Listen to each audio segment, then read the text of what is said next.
Boa noite a todos, sejamos todos bem-vindos. Meu nome é Yara, eu sou expositora do Círculo da Luz. Fico muito contente em poder conversar sobre o capítulo 17 do Evangelho segundo o Espiritismo, Sede Perfeitos. Antes de começarmos a conversar sobre o capítulo, convido a todos neste momento para que nós possamos fazer uma prece. Então, que cada um deste momento eleve o nosso pensamento até o Pai, até o Jesus, respirando lenta e profundamente, buscando tranquilidade e harmonia para o nosso corpo, para o nosso espírito, buscando a saúde para o nosso corpo físico, buscando a fé para tudo aquilo que nós buscamos encontrar, que nós também possamos, neste momento, lembrar dos nossos irmãos nos hospitais, nos presídios, que andam pela rua sem um teto, sem um abrigo. Que o Pai possa se fazer presente no coração de todos esses nossos irmãos, assim como a nós mesmos. Infinitamente gratos, pedimos licença para darmos por aberto o trabalho de exposição desta noite. Capítulo 17, ele diz que nós devemos ser perfeitos. Mas cada um de nós vai conseguir alcançar a perfeição dentro do limite das criaturas que nós somos. Nós não vamos alcançar a perfeição de Deus, que é nosso Criador. Mas Deus, nosso Pai, na sua infinita bondade e misericórdia, permite que cada uma das suas criaturas possa alcançar a perfeição relativa que é dada às suas criaturas. Mas essa perfeição ela não pode ser confundida com perfeccionismo. Nós, enquanto encarnados, acreditamos que nós devemos fazer sempre tudo muito certo. Nós não temos o direito de errar. E eu busquei para nossa reflexão, então, um estudo que está no BBC News, na BBC News Brasil, que fala sobre o perigoso lado ruim de ser perfeccionista. Essa matéria foi publicada em julho de 2018. Ela foi realizada por pesquisadores dos Estados Unidos, do Reino Unido, do Canadá e da Austrália. O que essa pesquisa nos diz? Ela nos diz que o problema do perfeccionista é que ele acredita que a performance dele está ligada ao senso de identidade. E quando eles não conseguem alcançar aquilo que eles acreditam que devam alcançar, eles não se sentem decepcionados em relação ao que eles fizeram. Pior ainda, eles sentem vergonha de si mesmos. Por quê? Porque eles têm o medo do erro. Eles não se permitem errar. E ainda, eles acreditam que nunca nada será bom o suficiente. E eles ficam, então, preocupados no detalhe. Tudo aquilo que eles fazem, eles procuram olhar o detalhe, enquanto, na realidade, eles deveriam olhar para o todo. A grandiosidade que é tudo aquilo que nós fazemos, tudo aquilo que nós colocamos o melhor de nós.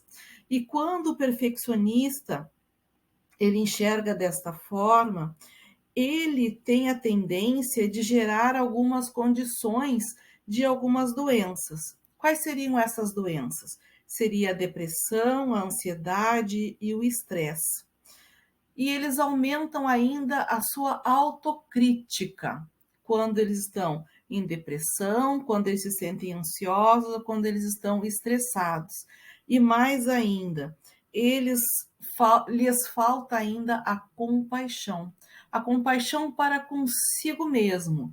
Nós sabemos que somos criaturas a caminho da perfeição e que a perfeição ainda não é deste mundo, e por isso nós não devemos nos culpar quando nós erramos, quando nós não fizemos alguma coisa da forma como nós gostaríamos. Nós nos esforçamos, mas não deu certo. Então, o que nós devemos fazer? Nós devemos olhar aquele nosso erro como uma forma de aprendizado. Eu olho o erro, vejo no que eu errei, e aí eu procuro não fazer mais daquela forma. Por quê? Porque eu sei que daquele jeito não vai dar certo. Aquele jeito eu já tentei e deu errado. E o que mais que nos diz essa pesquisa? Essa pesquisa nos diz que houve um número recorde de jovens que estão sendo diagnosticados com transtornos mentais. De acordo com a Organização Mundial da Saúde, a OMS, a depressão, a ansiedade e o pensamento suicida são mais comuns atualmente nos Estados Unidos, no Canadá e no Reino Unido do que há uma década atrás. Ou seja, nós, enquanto adolescentes, enquanto adultos e jovens adultos, numa sociedade que cobra sempre e a todo momento que nós possamos ser bem-sucedidos, que nós sempre devamos fazer o que é correto, que não é permitido errar. A sociedade cobra muito isso, cobra a perfeição em tudo. E algumas vezes nós distorcemos isso e acreditamos que ser perfeccionista é alguma coisa boa, é alguma coisa que vai nos levar a algum lugar. E aí, quando nós estamos participando de uma entrevista de emprego, quando nos perguntam, me fala uma coisa boa tua, ou uma coisa ruim tua. E aí a pessoa diz, eu sou perfeccionista, acreditando que isso é uma coisa boa. Por quê? Porque eu persigo sempre fazer as coisas da melhor forma. Mas nós estamos vendo nesse estudo que o perfeccionista ele sente uma dor imensa, ele tem um sofrimento enorme dentro de si. Então, esse perfeccionismo que nós falamos na nossa entrevista não é aquilo que nós compreendemos, não é colocar uma meta alta para ser alcançada, não, é procurar os detalhes, olhar os detalhes e não permitir que os erros aconteçam. E isso não é bom. Não é bom no lugar de emprego, no lugar onde nós trabalhamos, e não é bom também na nossa vida. Por quê? Porque nós precisamos aceitar que ainda somos imperfeitos, que ainda cometemos erros, mas isso não significa que nós devamos desistir de tudo. A pesquisa diz que essas pessoas que se encontram em depressão, que se encontram com ansiedade, que se encontram com estresse, eles aguçam o sentimento da desesperança. E o que é estar em desesperança? É não conseguir enxergar uma luz no final do túnel. É achar que a nossa vida não tem jeito. É achar que tudo acabou para nós. Não conseguir enxergar as coisas boas que esta caminhada nos dá. Nós temos pequenas gotas de felicidade, porque a felicidade completa, ela ainda não é possível no momento de estágio evolutivo que nós temos. Todos nós temos pequenas pinceladas de felicidade. Alguns de nós, essas pinceladas são um pouco maior, outras um pouco menor, de acordo com o nosso grau evolutivo e a forma que nós temos de enxergar a felicidade também. Então, essa desesperança que essas pessoas sentem é uma dor muito profunda, é uma dor que maltrata o nosso coração. E muitas vezes essa dor ela vem conosco desde lá da infância. Por quê? Porque nós acreditamos que nós devamos fazer tudo sempre perfeito. E aí nós, quando éramos crianças, levávamos o nosso caderno para a professora corrigir o nosso exercício e nós ganhávamos estrelinha. E nós ganhávamos o carimbo da professora. E aí nós ficávamos felizes. Mas nós precisamos lembrar que existem crianças que também têm uma maior dificuldade de aprendizado. E não é porque elas não conseguiram as estrelinhas que elas são menos do que aquelas que ganharam estrelinhas. Que nós precisamos compreender que o erro faz parte da caminhada e nós devemos incentivar o esforço para alcançar aquilo que nós buscamos. Então, além da estrelinha para aquele que acertou da primeira vez, nós também podemos encorajar aquele que não fez certo da primeira vez a não desistir, a continuar tentando, porque ele vai conseguir fazer aquilo que ele precisa fazer, ele vai alcançar o acerto. Pode demorar mais um pouquinho? Pode. Por quê? Porque cada um de nós tem o nosso tempo de aprendizado. Nós não somos iguais. Nós somos diferentes. E Deus, nosso Pai, nos compreende nessa nossa diferença e não nos cobra por isso. Ele nos dá quantas oportunidades nós precisarmos para fazermos aquilo que precisamos fazer. Nós somos espíritos imortais. A partir do momento em que fomos criados por Deus, nosso Pai, simples e sem conhecimento, que eu prefiro usar a palavra conhecimento e não ignorância, porque muitas vezes nós confundimos a palavra ignorância, que é ignorar, que é desconhecer, né? Por alguém que não quer saber o como fazer, alguém que não quer saber o que é correto. E não é verdade. Nós somos simples e sem conhecimento. E através das nossas várias encarnações é que nós vamos aprendendo. Uns aprendem mais rápido, outros aprendem um pouco mais devagar. Por quê? Porque Deus é infinitamente justo e bom e nos dá o livre-arbítrio, para que nós possamos fazer as nossas escolhas. E nós também não podemos nos culpar quando nós não fazemos as escolhas corretas. Por quê? Porque ninguém escolhe sofrer. Ninguém de plena razão quer errar. Nós erramos porque nós temos pouco conhecimento sobre determinada coisa. Então não podemos nos martirizar, não podemos achar que nós não temos jeito, nós não podemos ter essa ideia que nós não temos conserto. Não, todos nós temos conserto. Por isso que o capítulo nos diz: sedes perfeitos. Isto é um imperativo. Todos nós um dia seremos perfeitos. Todos nós um dia alcançaremos a perfeição. Todos nós um dia seremos espíritos de luz. Mas cada um a seu tempo, cada um no seu momento. Assim como aquela criança que não fez o exercício certo da primeira vez e que o professor e que os pais precisam incentivá-lo a não desistir, a persistir para encontrar aquilo que é certo. O estudo nos diz que o perfeccionista, aquela pessoa que quer tudo perfeito, ela diz o seguinte: quero perfeito, logo desisto. Por quê? Porque quando ele percebe que aquilo que ele está fazendo não vai sair perfeito, ele desiste. Essa pesquisa colocou 2 grupos para que eles fizessem uma determinada atividade. Eles sabiam que aquela atividade ela não tinha uma resposta final, ela não tinha uma resposta para aquilo que estava sendo perguntado, porque era um exercício de construção. Então não existia o certo e o errado. Mas aquele grupo que tinha mais pessoas com tendências perfeccionistas desistiu de forma mais rápida. Por quê? Porque eles perceberam que a resposta não tinha a perfeição que eles queriam. Enquanto o outro grupo, que não tinha tantas pessoas perfeccionistas, aceitou aquela atividade como uma forma de aprendizado. Então, o perfeccionista desiste porque ele percebe que aquilo que ele está fazendo não vai sair da forma como ele queria, perfeito. Né? Então, nós, no nosso caminho da perfeição, da mesma forma, nós não podemos desistir no meio do caminho. Nós não podemos achar que nós não temos jeito, não. Todos nós temos jeito. Todos nós podemos ser perfeitos. E de que forma é esta perfeição? O Evangelho nos diz.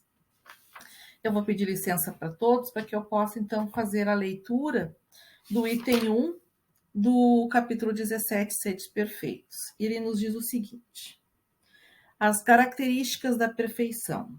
Amai os vossos inimigos, fazei o bem àqueles que vos odeiam, e orai por aqueles que vos perseguem e vos caluniam. Pois se amais apenas aqueles que vos amam, que recompensa tereis? Os publicanos também não fazem isso? E se apenas saudardes vossos irmãos, o que fazei mais que os outros? Os pagãos não fazem o mesmo? Sede, pois, perfeito, como vosso Pai Celestial é perfeito. Mateus, capítulo 5, versículo 44, 46 a 48. Aqui nos diz que nós devemos buscar essa perfeição. De que forma? Amando os nossos inimigos. Por quê? Amar aqueles que nós gostamos, amar aquelas pessoas da nossa família, Amar aqueles que pensam da mesma forma que nós é muito fácil. Qualquer um pode fazer. Agora, amar aquele que nós temos alguma desavença, amar aquele que fez alguma coisa ruim para nós, daí não é a mesma coisa. Lembrando que este amar que o Evangelho nos fala não é amar da mesma forma como nós amamos alguém da nossa família. Não. Este amar é compreender que ele está num estágio de evolução diferente do meu e que ele cometeu esses enganos, mas que ele vai aprender a fazer da forma correta. E por isso eu também dou o meu parecer para ele através do amor, não cobrando, não querendo me vingar, mas compreendendo que ele também vai aprender a fazer a forma correta e vai aprender a amar. Também nos diz que nós devemos orar por aqueles que nos perseguem. Quando nós não conseguimos chegar perto daquelas pessoas que de alguma forma nós temos aversão, que nós ainda não temos a condição de olhar para esse irmão com um olhar de amor, que foi também o que nos disse o Evangelho, que nós possamos fazer uma prece. Fazer a prece também é auxiliar aquele irmão que discorda de nós. Também é auxiliar aquele irmão que nos quis fazer algum mal, seja através de atos ou de palavras. Nós estamos auxiliando ele com a prece a sua construção evolutiva. Nos diz também que se nós amarmos somente aqueles que nos amam, que recompensa eu tenho? Ou seja, o que eu estou fazendo de diferente? O que eu estou fazendo de diferente daquele que eu estou recriminando?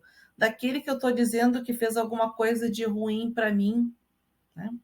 Então, tudo isso faz parte dessa caminhada do ser perfeito.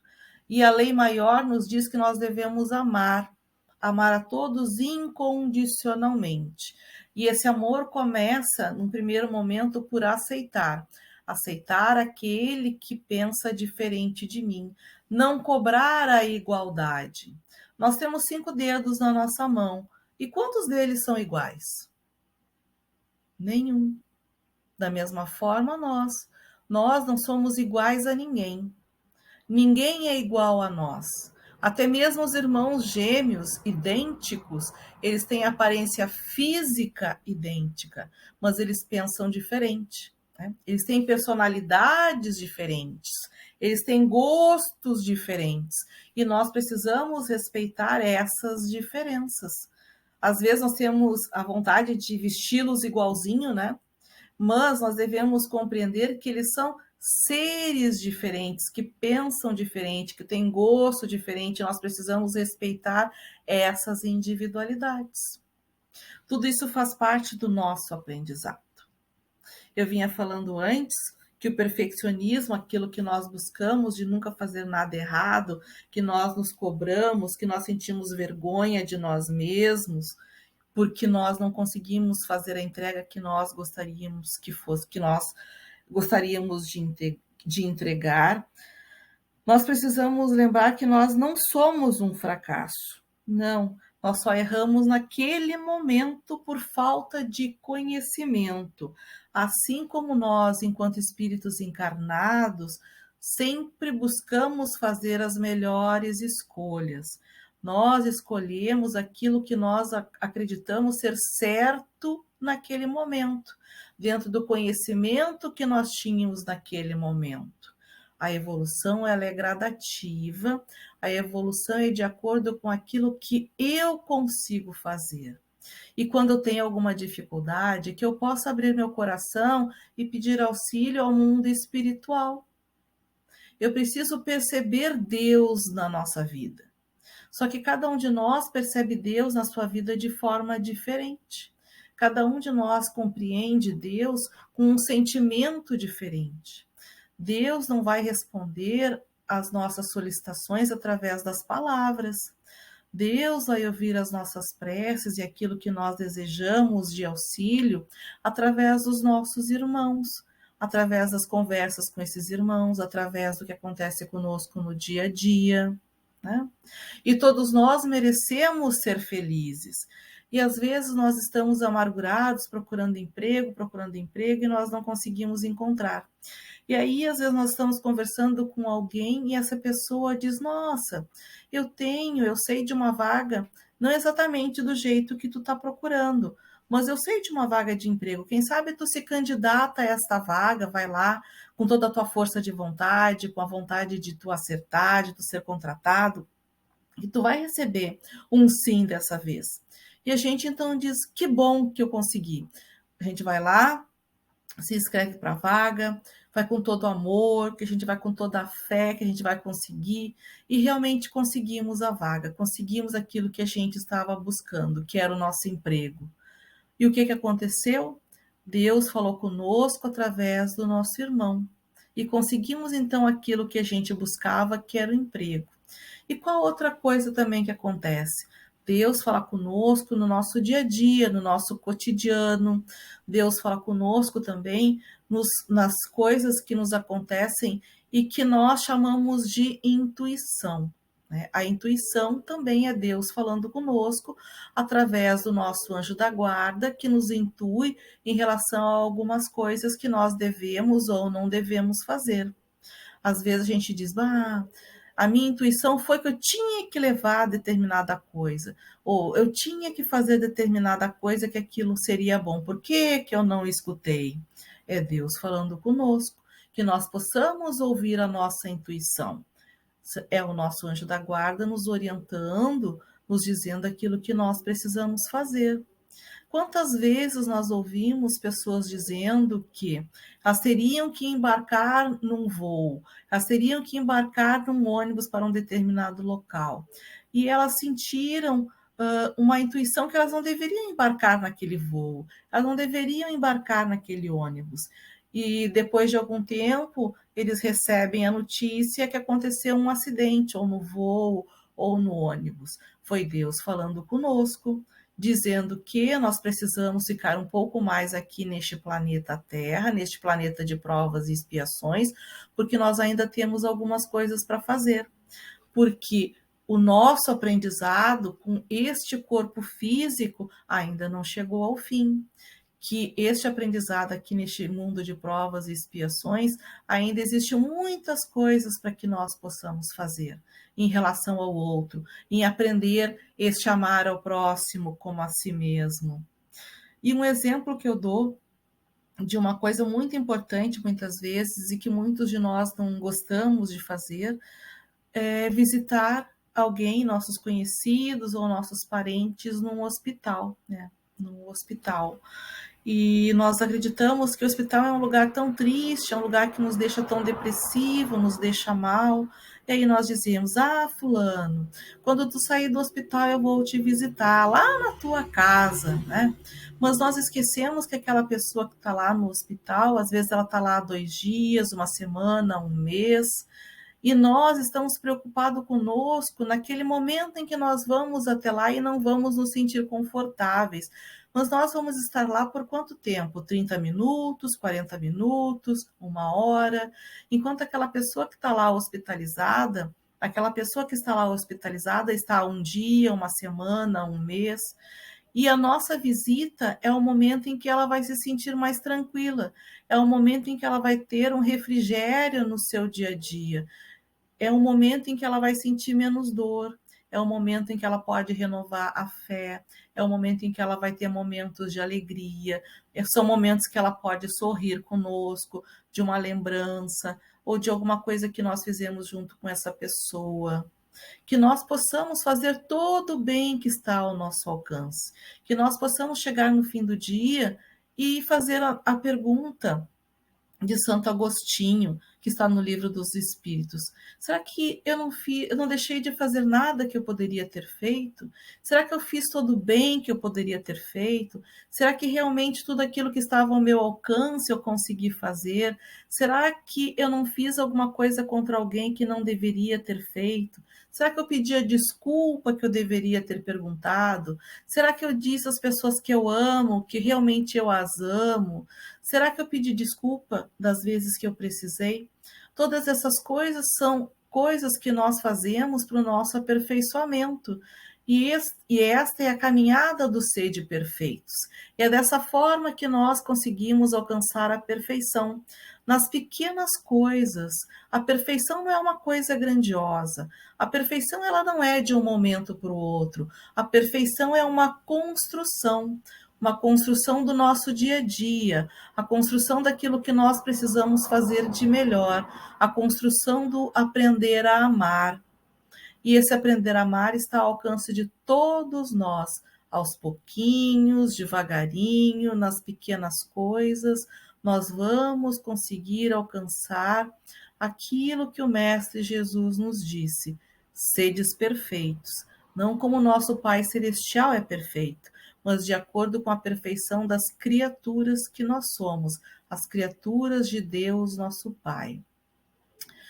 Era isso então que eu tinha para conversar sobre o capítulo 17, Sedes Perfeitos, lembrando que este é o meu entendimento, aquilo que eu poderia contribuir para essa construção, e convido a todos que possam fazer a leitura do Evangelho, que possam fazer a leitura do capítulo 27 e dali tirar o melhor proveito para si. E assim como nós começamos com uma prece, nós também encerramos com uma prece. Todos nós, neste momento, possamos elevar o nosso pensamento até o Pai, até Jesus, agradecendo pelo dia de hoje, agradecendo pelos ensinamentos do Mestre Jesus, agradecendo pelos livramentos que os nossos anjos da guarda nos deram, que os espíritos de luz estiveram conosco nesses momentos. E dessa forma, então, damos por encerrado o trabalho de exposição desta noite. E que assim seja.